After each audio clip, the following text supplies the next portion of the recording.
This is the culmination of years of training! Happy 20th, old friend.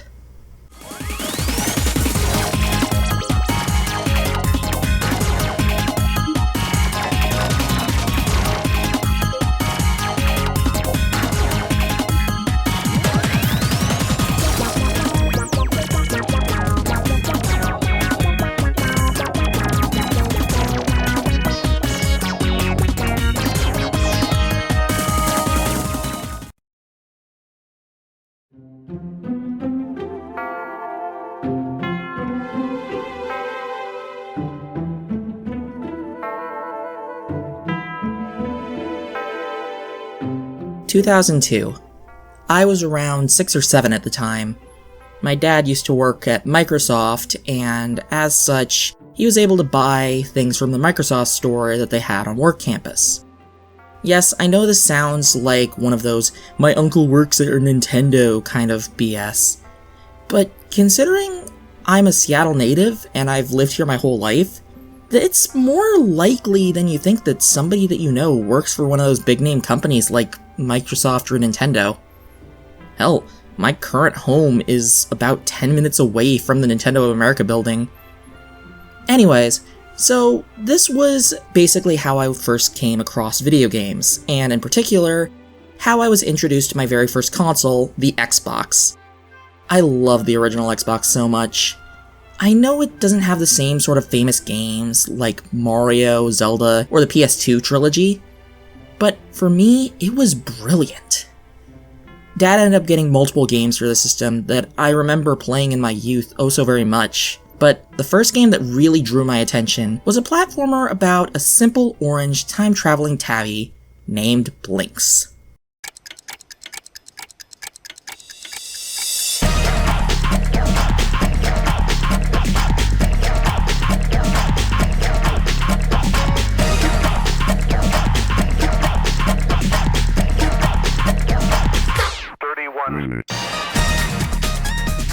This is Blinx the Time Sweeper. Y'all may not be familiar with him, but back in the day, he was Microsoft's answer to Mario. Developed by Artoon, the game was released to American markets on October 7th, 2002. Yep, the day this video goes up is the 20th anniversary of this quirky little cat, and I'm so happy to have had this game in my life for these past 20 years. For me, Blinx has been a childhood icon. Everyone has their own mascot that signified their childhood, whether it was Mario, Spyro, Pac-Man, Bubsy, I guess. Ugh. I'm still salty that he got a revival that he never really deserved. Anyways, for me, Blinx was mine.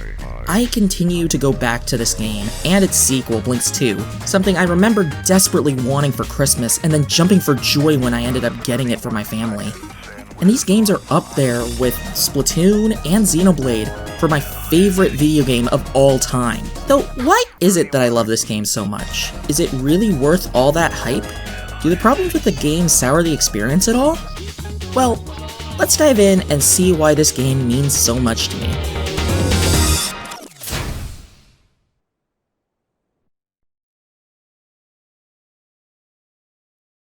Naoto Oshima.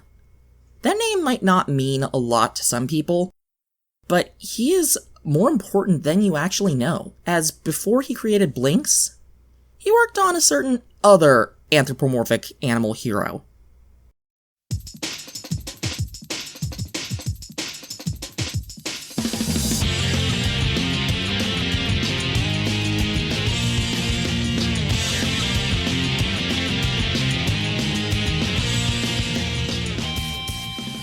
That's right, Naoto Oshima was the one who created Sonic. He had worked for Sega since the late 80s, and worked with them up until Sonic Adventure. You may know him for creating the iconic look of Sonic back in 1991, as well as Dr. Eggman. But, of course, that's a story for another day. After Sonic Adventure, he and several other Sega employees ended up leaving the company, and made their own game studio. This game studio was known as Artoon. They initially started off working for publishers like Hudson and Eidos, making some okay games for the 5th and 6th generation of consoles, But they really hit their stride when they were contacted by Microsoft to make a mascot platformer for their burgeoning Xbox console. And 1 year after the console's initial launch, we got Blinx the Time Sweeper. So, what is the game of Blinx all about anyways? Well, the game's focus is around an organization known as the Time Factory, an extraplanar industry set up by the three goddesses of time in order to create, distribute, and preserve the flow of time. You see, in this multiverse, I guess you could say, Blinx's universe was never really properly explained in any of the games. But regardless, occasionally glitches in the time stream cause mysterious crystals, which are known simply as time crystals, to pop into existence. Enough of these gathered together could turn into time monsters, which have a bit of a otherworldly Lovecraftian angle to them, while still looking cartoonish enough to fit into a kid's game, truly as beings outside of time. Anyways, our protagonist, Blinx, is a time sweeper, who I've had described to me in the past as being one of the coolest janitors ever seen. As Blinx's job is to defeat time monsters with his trusty sweeper and sweep up the time crystals in order to restore the time flow. Quite a lot of lore put into the background of this world, and if the series had continued past its two initial games, I'm sure we could have learned a lot more about the inner workings of the factory and the world that the games inhabit. Either way, the story kicks off when the arch-enemies of the Time Factory, known as the Tom Tom Gang, start to rob the time energy of the world identified as B1Q64. This results in the people vanishing from existence and turning into time crystals, and the unstable time stream causes giant time monsters that wreak havoc on the ruins of the world. The Tom Toms have also stolen the princess of the world, who we learn at the end of the game is named Lena, and have caused so much damage that both the time monsters and the world itself are becoming so unstable that B1Q64 is in danger of collapse. Blinx, in a combination of desire to save the world, as well as being smitten by Princess Lena, dives into the time gate for B1Q64, and the story begins. Now, all of this is basically set dressing. Blinx is your pretty standard platformer, and outside of the final stretch, we don't get too many other cutscenes in this game. Still, we don't really need it, as the gameplay is definitely the big draw for the game. Blinx is your standard 3D platformer. You move, jump, double jump, and even do a couple of fancy jumps as well, namely the backflip or side flip. Though, due to how these jumps function, they're honestly a little bit jank, and you probably will end up performing one when you do not want to. However, the thing that sets Blinx apart is his sweeper, a hybrid sort of guitar and vacuum cleaner that all time sweepers are issued. By pressing down the right trigger, you are able to sweep up any piece of trash that you find, from barrels to benches to even exploding bombs, and with just a tap of the button you shoot it out at enemies. While the collision detection can be a bit spotty at times, the auto-aim is very accurate and you'll rarely find yourself missing head-on shots. As well, after collecting 3 of a certain type of time crystal, along with 1 other crystal of any color, Blinx gains what's called a time control, which is accessed by the time control menu when you hold B.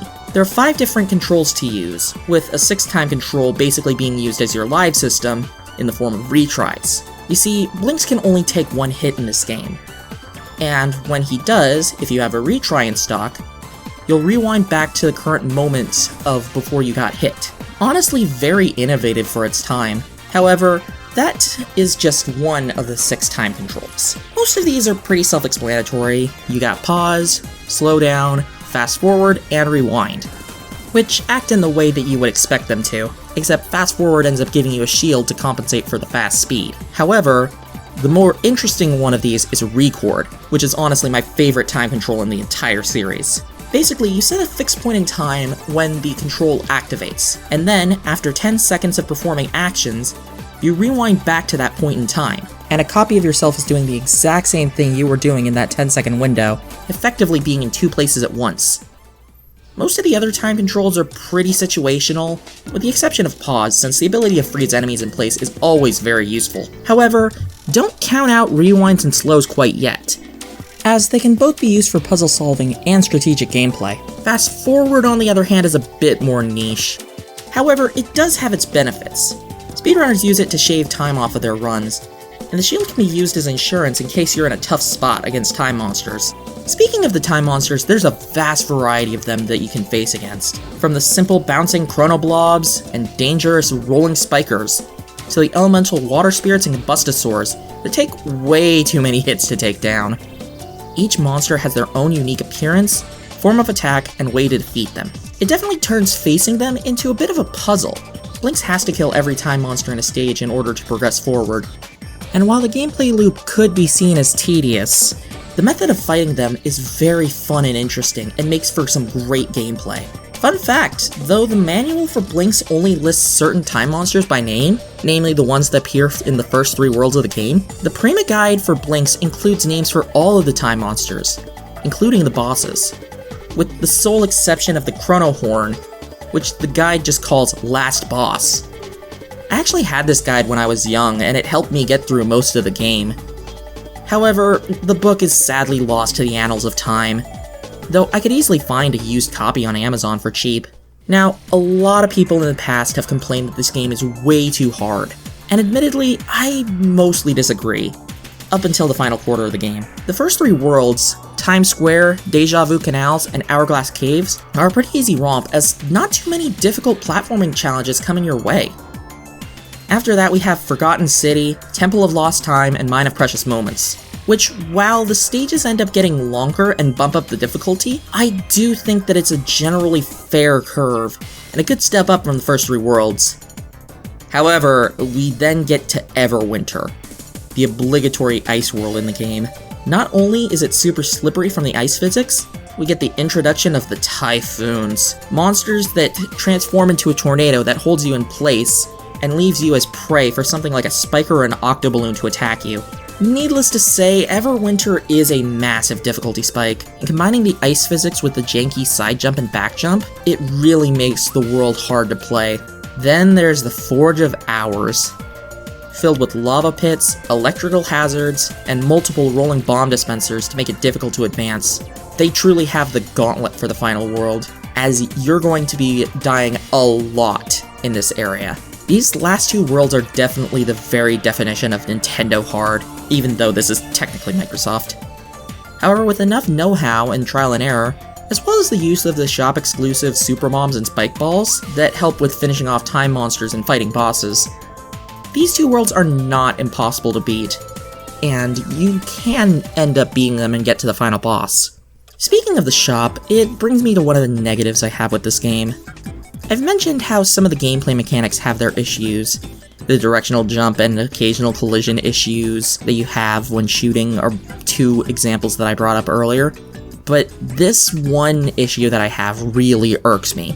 So, this is the shop, where you can buy containers in order to raise the number of time controls and retries you can hold at once, and multiple different sweepers for specialized purposes, like elemental effects like fire and water in order to beat those water spirits and combustosaurs that I mentioned before, as well as sweeping up the respective elements, to sweeping up sand, to sucking up bigger pieces of trash, as well as ammo that I mentioned earlier. Super bombs that can explode in a bigger radius and deal 2 points of damage to enemies, and spike bullets that basically act as level 2 pieces of trash. However, there are 2 things that I personally find are overpriced in this shop.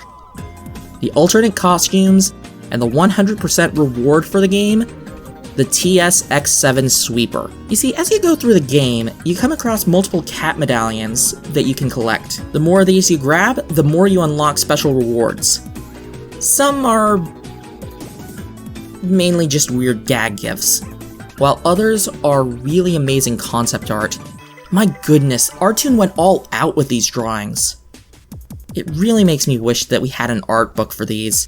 I would love to own that.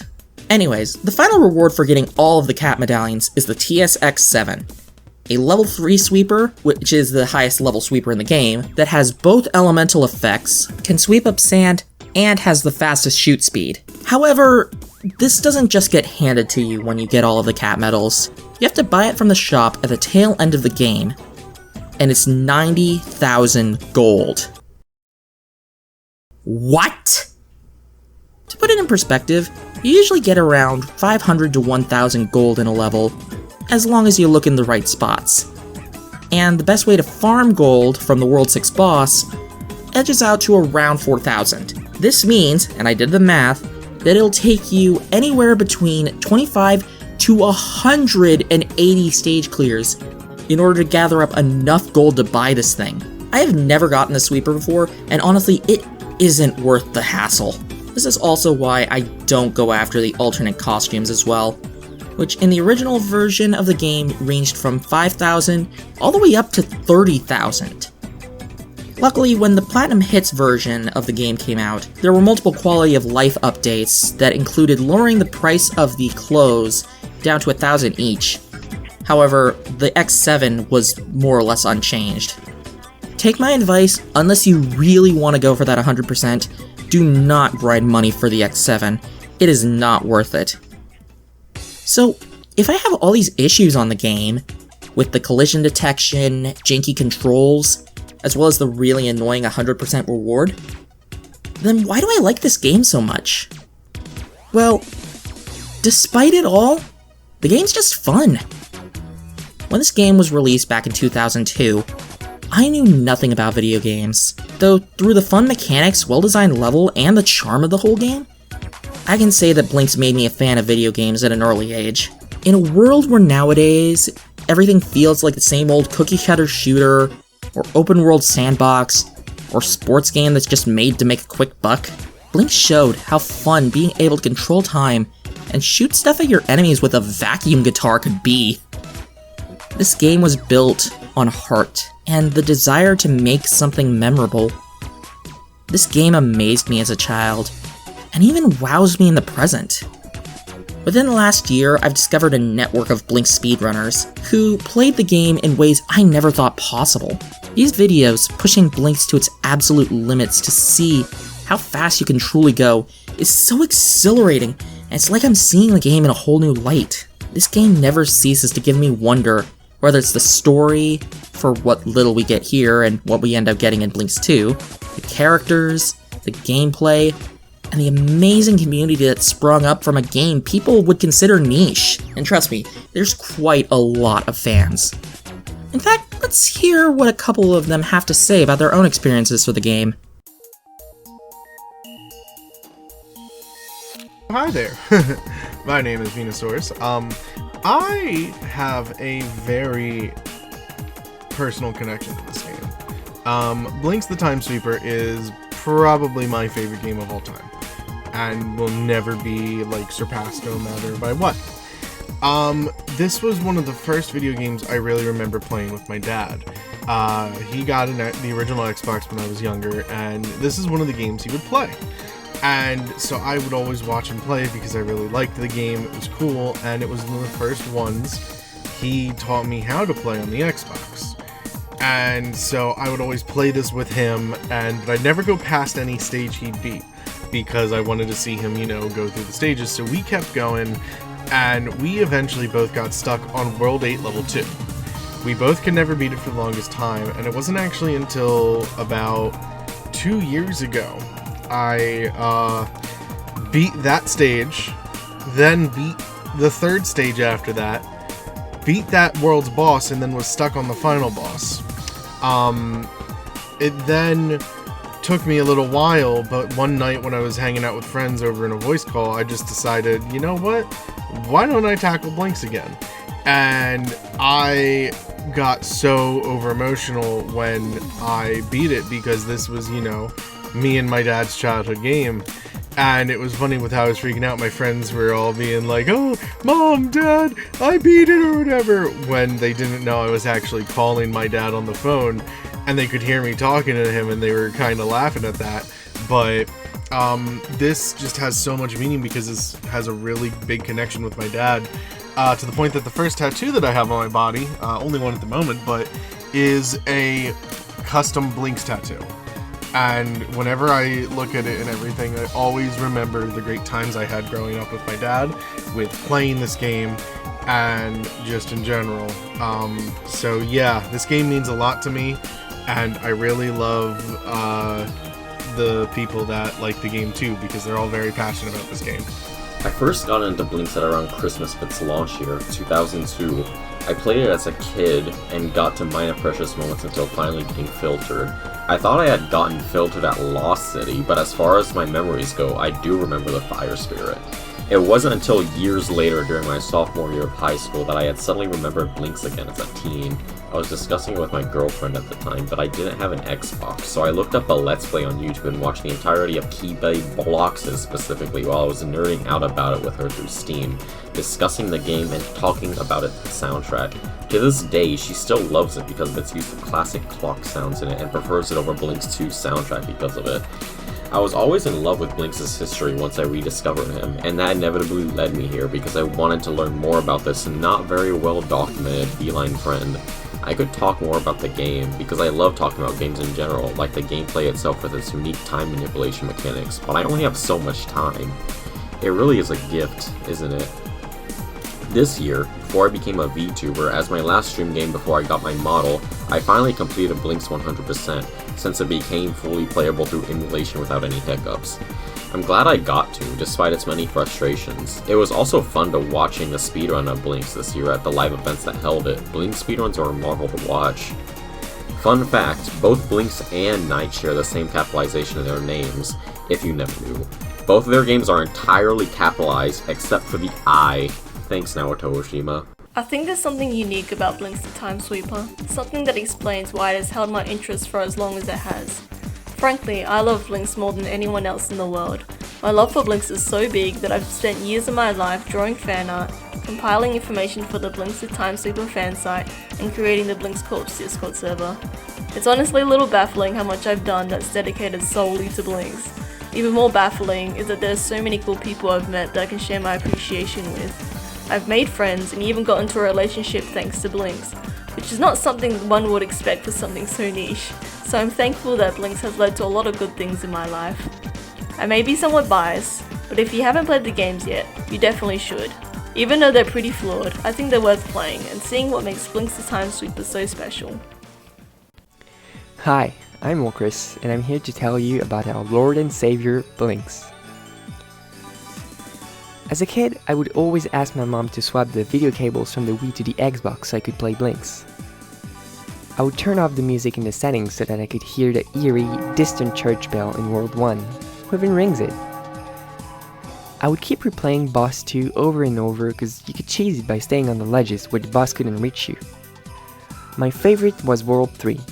The caustic visual effects on the walls, and the music that kept pushing deeper and deeper into melancholic chords before finally resolving felt surreal, like nothing I'd ever seen. I would keep talking about Blinx to random people at my school, yet I never even reached World 4, can you believe it? Though now that I'm older and did reach Forgotten City, it really lets a side of Blinx that I really like shine through. And that's how eerie the world feels. It's supposed to be a village on a mountain, but really it looks like an AI-generated disaster, with floating trees that have holes in them. I don't play Blinx that often, but it's really not about the game itself. Blinx as a concept is something that inspires me. It's a shining beacon of light. That's why I'll never change my Discord profile picture from my Blinx one. It's sacred. I went as far as to realign it to the exact sub-pixel. Blinx as a whole is a game that is extremely creative at all costs, even if it looks peculiar or out of place, and as you get accustomed to it, you'll start finding charming or even cute. Wow, that can double as a description of myself, which should tell you how much of an influence this game had on me. Hey y'all, Patrick Bateman here. As a businessman, there is no game that expresses the absolute joy of capitalism more than Blinx the Time Sweeper. Even as a 20-year-old game, the ability to grind for gold and currency truly sets it in its own standard of its own. Just look at Blinx himself. The subtle off-white coloring of his fur even has a, for lack of a better word, tasteful thickness to it. Oh my god, he even has a vacuum. Truly, one of the best business games of all time. Wait, what? I think I was in kindergarten at the time, when my family was visiting a friend's house and their son was packing up to move out. He remembered I had an Xbox and gave me a handful of games. Most of them didn't really stick out to me, but one felt special. It had a smug, cool-looking cat with some weird tool in their hands, and they were on a street in some strange and warped town with green lights. I rushed home to play it as soon as I could, and when I did, it brought me to a world of time guardian cats, space pirate pigs, weird monsters, and strange worlds. Blinx 1 quickly became a special game to me, and even though I wasn't very good at it as a kid, I still had a blast and loved the gameplay and ideas and setting. A few years later, on maybe my 8th birthday, I unwrapped Blinx 2. I don't remember even knowing there was a sequel, and to this day, that was probably the most surprised and excited I'd ever been for a gift. Rushed over to the Xbox to play it, and within just a few minutes, the world of Blinx was already expanding. New characters, new places, new story ideas, all sorts of stuff. And suddenly, there was the character creator.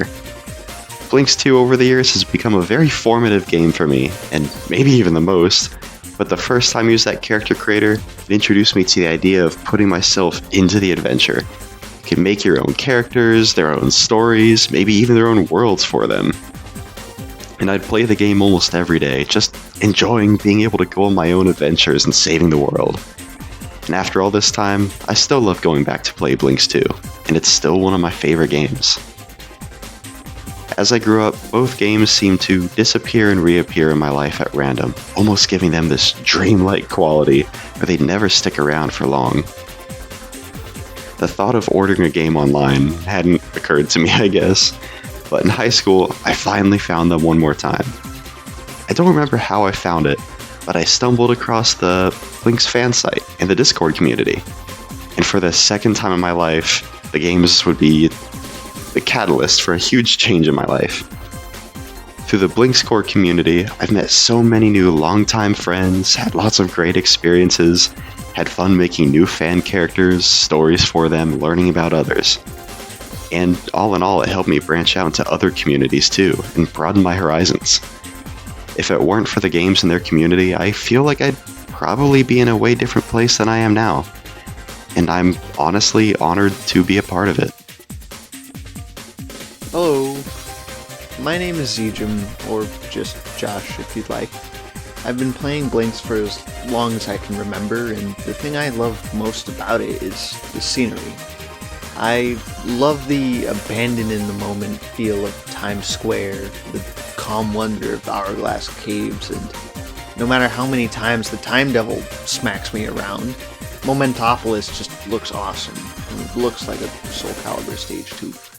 My favorite vista, however, of all time is in Blinx 2, which is saying a lot growing up in an era with Halo and Gauntlet Dark Legacy, all these games with stunning set pieces, but Half and Half World is mesmerizing to me. It's incredible looking. This plateau island split between day and night. The ruins of a picturesque little town, just abandoned. And just the whole concept of the grand scheme of things being this grand battle for the very fate of time itself is amazing to me.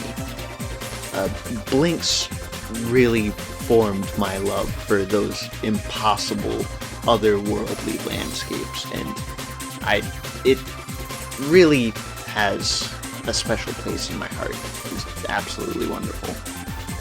So when it comes to Blinx the Time Sweeper, I think I may have a right to say I have one of the most interesting experiences with it, and I'd like to explain. So I got the game when I was young, just like most people, and as I got older, I was researching it, and I found the fan site that Nipchip or Monica currently runs, and there's lots of cool stuff, and there's lots of very handy information. And I saw that there was a Discord, so I joined that, and I saw in the community there was lots of people, so I started talking, over the next year or two, just talking a little bit, getting to know people. And then within the next 2 years, I made a ton of friends, speedrunners, artists, Monica herself, Nipchip, who runs the fan site. Now we've been dating for 3 years, so that's pretty cool. I've also had the amazing chance to meet up with some other members of the server in person, and each one of those times has been really cool just to hang out, talk about the game, talk about stuff. And yeah, I've done a tiny bit of speedrunning. I still talk with lots of people in there. It's just a very interesting experience, and not a bad one by any means, but I didn't expect this little funky Time Cat game to get me into a relationship and so many friends, you know? It's like, when does that happen? That being said, it is a good game. I would highly recommend it to most people. It's a very hard game. Blinx 2 being a bit easier, but a much different game altogether. But yeah, good game, good music, good art, good, yeah.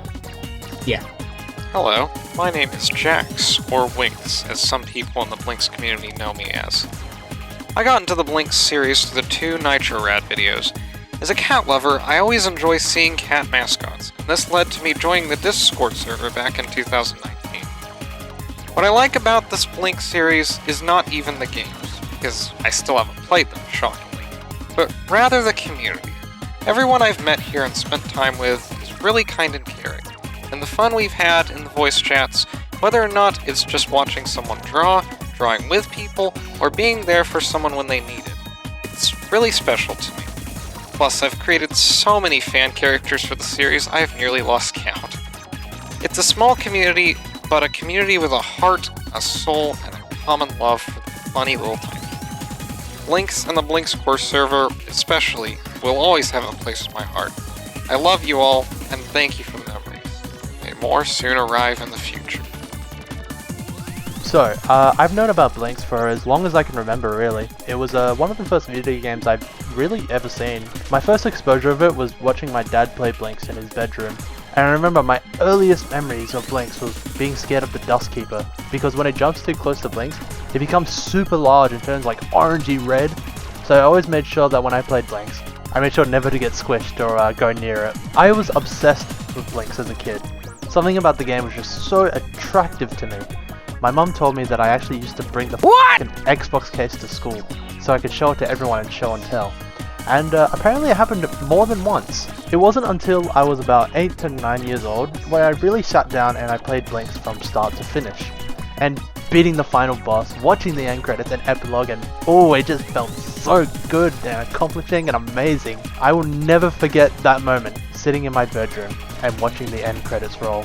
The game was hard, frustrating, unfair, downright evil at points, but god damn it was fun. I would say it's because of Blinx that I enjoy challenging and higher difficulty games, because it feels so good to overcome that difficulty barrier. I love Blinx, I love the goofy enemy designs of the time monsters, I love the level design of all the worlds, I love the music, I love the time control crystals, I love the difficulty, and I love the jankiness. I started speedrunning Blinx because I was so impressed when I watched Commander Ducky's speedrun of Blinx. That run inspired me so much that it made me want to start speedrunning, and it made me want to become the best Blinx player in the entire world. This game will always have a place in my heart, and I will always have a place for Blinx when I come back to play it.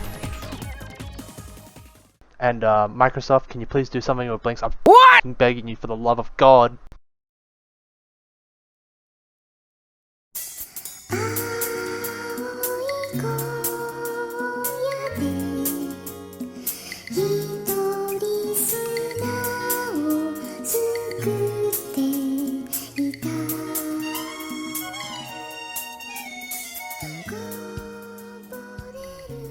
Blinx the Time Sweeper is more than just a game. It is an icon for a beloved character who still brings joy to his fans, even after he's gone.